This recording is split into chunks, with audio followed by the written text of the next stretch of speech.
talk to an artist and say, why do you paint? Why do you dance? They don't understand the question. The answer they give is, I can't not, right? There's compulsion. And not all ideas have compulsion. They don't feed our souls. And, I think and probably shared by a lot of people in this room, the question is what ideas should we be stubborn with, and what ideas should we know when to quit? And I think it's often a debate. Like, you have to know when to quit, and you should never quit. And I think the answer is if you can't stop thinking about it, if the idea has so much soul, if it just compels you, those are the ones that we never quit. Where the other ones, sure, you can sort of figure out a time to walk away. And that is what this became for me. It was something I couldn't not do. And when you have that kind of belief in something, desperate belief, and people have it in their families, they have it in their faith, they have desperate belief in something, the criticism becomes part of the fun, frankly. I was on a stage talking to a fairly large group of entrepreneurs and business owners, and the very first, it wasn't a question, the very first statement made when we went to Q&A, a guy just with the microphone said, I think you're naive. I don't think you've never run a multi-billion-dollar company. I think your ideas are useless in the real world, and I don't think it'll ever work. My answer was, so don't do it. Next question. And it's not because I was being difficult. It's because I never saw my job to convince people, because I don't think I'm right. And I don't think that I have answers. I think I have a point of view. That's all. And so I'm simply sharing my point of view. And if you don't share my point of view, I'm totally fine with that. If you want to run your business your way, you run it your way. I just think business could run this way. And so I never took it personally, quite frankly, when I got comments like that, or when they questioned my credentials or anything like that. It happened at another one where the very first question was, what are your credentials? After I've just given this whole speech, and I said none. And just so he knew I wasn't joking, I elaborated and said, I have no advanced degrees. I made no formal study of this. This is just my point of view. I think one of the things that we have to remember, and I think young people don't realize this, is when someone gives you a shot, when they decide to put you on a stage and give you a microphone, or if they give you a job, or if they open a door for you or make an introduction for you, you don't have to prove yourself because you've already been vetted. Somebody else has already said, you see this in new employees all the time. The company Chanel, they have this rule that I absolutely love, that new senior executives are not allowed to speak in meetings for the first 90 days of their employment. They want you to shut up and listen.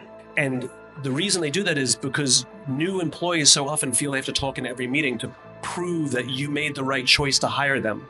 They're like, we know you're smart. We hired you. Shut up and learn. And I think that's correct. So no one decides what their why is. Your why is inside you. And if you're fortunate enough to go on the journey of discovery, well, it's not fortunate enough, if you choose to go on the journey of discovery and you're able to put that why into words, so the thing that drives your gut, like there's no part of your stomach that makes decisions, right? Your gut feeling comes from somewhere, and it is this deep-seated purpose, cause, or belief that we all have because we're all products of our upbringing. And you are who you are. And so for me, it wasn't a question of deciding on it, but it was discovering it. And not uncommon. You can go through a process of discovery because you just decide you want to, or you can very often struggle reveals your why to you. I think that's probably very much your case as well. You had to hit the bottom before you realized who you were. And my story is not dissimilar, although I didn't go to, I'm not a convicted felon. I had to face what I thought was bankruptcy. I had to face collapse. I had to face humiliation to discover what my cause was. And I think you probably share this as well, which is I couldn't have done it alone. It took a friend coming to me in this very dark place that I spent all of my energy pretending that I was happy, more successful, and more in control than I really felt. And lying, hiding, and faking is exhausting. It took a friend to say, something's not right. Even I was so good at it, even my family didn't recognize it. But this friend did, and I came clean, and all of the energy that was going into lying, hiding, and faking went into rediscovering passion. And it wasn't the discovering of my why that set me on the path. It was the discovering of my why and then wanting desperately to share with my friends, because I love my friends and I want them to have what I found. They started making crazy life changes and making these huge decisions with total confidence. And they would invite me to their homes to share it with their friends. And I would literally stand in someone's living room talking about this thing called the why. And that's what ignited the spark, that I realized that I had something to give. You discover service. I mean, this is what a life of service means. People keep talking about, or we're told, you have a gift. Well, the very definition of a gift is it's supposed to be given. And I think that if you have a gift and you're not sharing it, I think you're just selfish. I can tell you a fun way. Some of you may know about it. It's called the friends exercise, which is really fun, which is go to a friend who you love and who loves you. The kind of friend that if you called them at 3 o'clock in the morning, they would take your call.